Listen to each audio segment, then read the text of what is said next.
Aku lelah, tapi tidak bisa berhenti. Namaku Intan, usiaku 35 tahun. Aku seorang ibu dari 2 anak, istri dari seorang pria yang meski masih tinggal serumah denganku seringkali terasa seperti orang asing. Rumah tanggaku utuh di mata orang, tapi hanya aku yang tahu betapa beratnya menjaganya tetap terlihat utuh. Setiap hari hidupku seperti kaset yang diputar ulang. Jam 04.00, aku bangun sebelum alarm berbunyi. Badan belum sepenuhnya sadar, tapi sudah harus bergerak, masak nasi, menyiapkan bekal anak-anak, menyetrika seragam yang baru kering setengah. Kadang aku masih ngantuk berat, tapi waktu tidak menunggu. Jam 06.00, rumah mulai ramai. Anak pertama rewel, anak kedua belum mau bangun.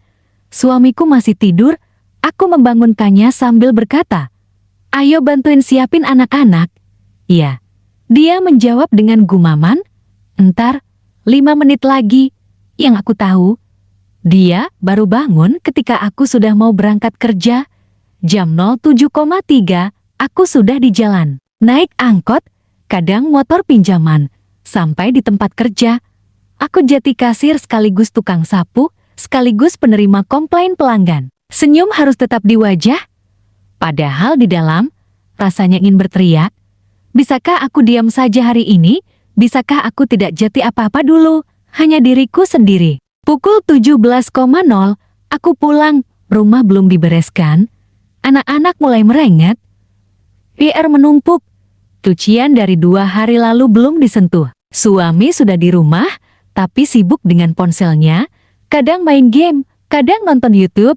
Jarang bertanya, "Kamu capek nggak hari ini?" Kalaupun aku cerita, jawabannya selalu sama. Namanya juga ibu rumah tangga, sabar aja. Semua ibu juga begitu kok. Dan kalimat itu yang katanya menenangkan sebenarnya adalah palu kecil yang pelan-pelan memukul hatiku. Pernah satu malam, aku duduk sendiri di dapur. Lampu sudah aku matikan, tapi aku tidak bisa tidur. Tanganku pegal, pundakku nyeri, mataku pedih. Tapi bukan itu yang bikin aku menangis malam itu. Aku menangis karena merasa tidak ada yang melihatku. Aku transparan, aku bisa saja menghilang, dan mungkin tak ada yang sadar sampai makan malam tak ada di meja. Semua orang bilang aku kuat.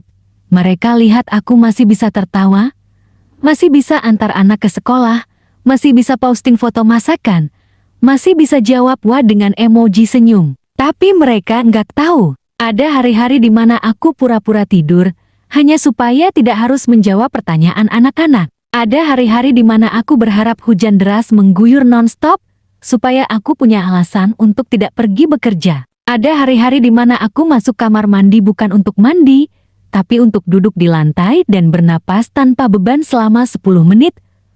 Tapi meski seberat itu, aku tetap bangun keesokan harinya, karena anak-anakku butuh makan, butuh baju bersih, butuh diantar sekolah, butuh ibu yang kuat, walau hatinya rapuh. Karena suamiku, meski tidak peka, tetap mengandalkan aku untuk semua hal, dari bayar listrik, ingat ulang tahun keluarganya, sampai urusan cucian dalaman. Karena aku tahu, kalau aku berhenti, semuanya bisa hancur. Aku sering iri.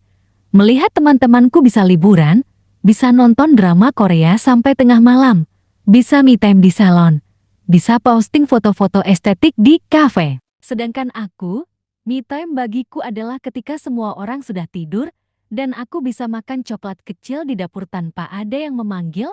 Aku bukan malaikat, aku juga manusia.